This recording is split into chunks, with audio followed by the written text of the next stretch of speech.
Pravobraniteljica je izuzetno glasna kada su u pitanju teme vezane uz manjine, migrante, takozvanu rodnu ravnopravnost, ali znatno tiša kada je u pitanju obitelj kao temeljnog društva, zaštita nacionalnog identiteta i tradicionalnih vrijednosti.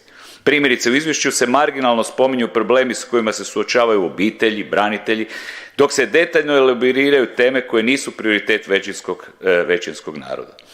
Kolegica Mrak-Taritaš je malo prije pozvala obrušila se da se čudne stvari događaju na društvenim mrežama. Kako se to događaju čudne stvari? Kakvo ustaštvo ona vidi na društvenim mrežama? Na koncu konca, ovdje postoji sloboda govora.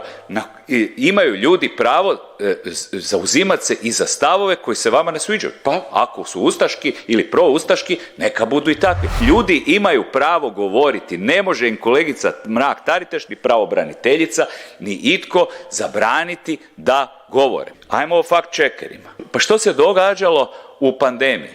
Jesu li fact-checkeri ljude stigmatizirali, jesu li ih cenzurirali, a sada to sve što su tada govorili postaje mainstream.